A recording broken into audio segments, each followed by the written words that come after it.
The outpatients are out in force tonight, I see. Good. Now,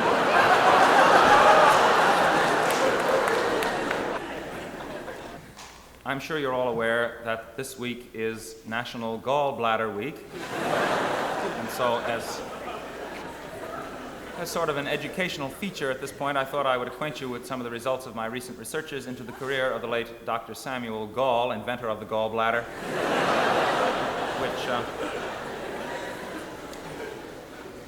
which certainly ranks as one of the more important technological advances since the invention of the joy buzzer and the dribble glass. Dr. Gall's faith in his invention was so dramatically vindicated last year, as you no doubt recall, when, for the first time in history in a nationwide poll, the gallbladder was voted among the top 10 organs.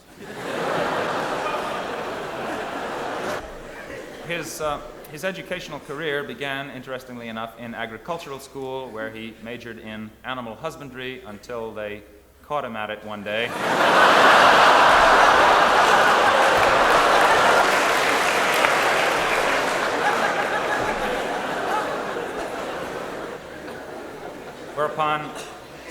Whereupon he switched to the field of medicine, in which field he also won renown as the inventor of gargling, which prior to that time had been practiced only furtively by a remote tribe in the Andes who passed the secret down from father to son as part of their oral tradition.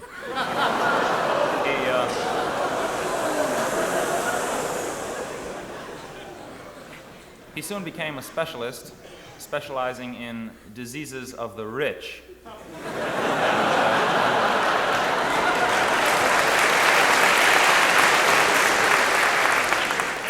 Was therefore able to retire at an early age.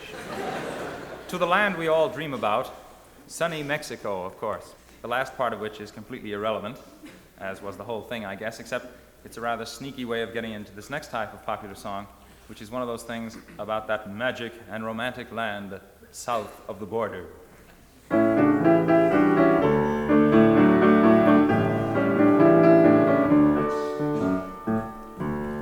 When it's fiesta time in Guadalajara,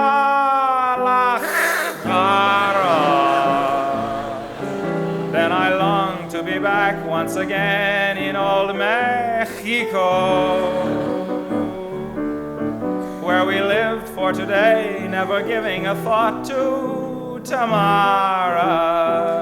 To the strumming of guitars in 100 grubby bars, I would whisper, Te amo. The mariachis would serenade, and they would not shut up till they were paid. We ate, we drank, and we were merry, and we got typhoid and dysentery.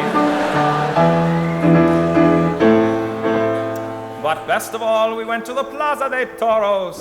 Now whenever I start feeling morose, I revive by recalling that scene.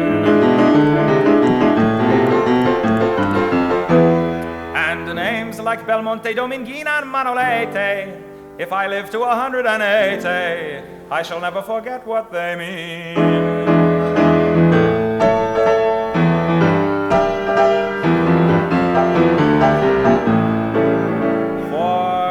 Surely nothing more beautiful in this world than the sight of a lone man facing single-handedly a half a ton of angry pot roast.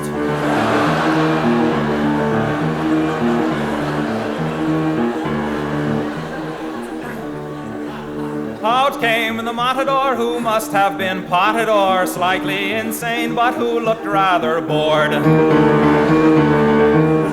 Then the picadors, of course, each one on his horse. I shouted, "Ole!" every time one was gored.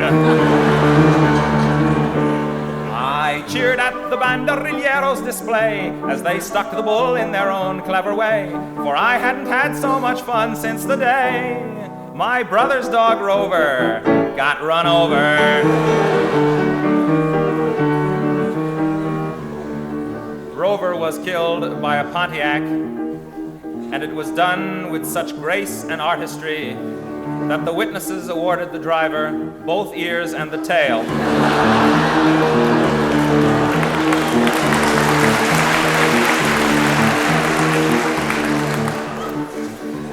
But I digress.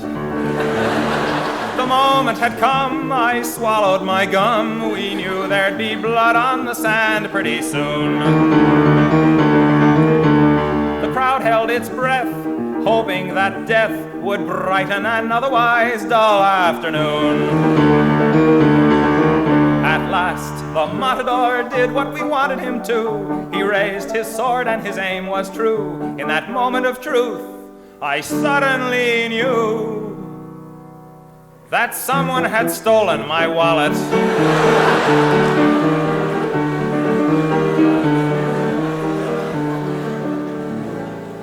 Now it's fiesta time in Akron, Ohio.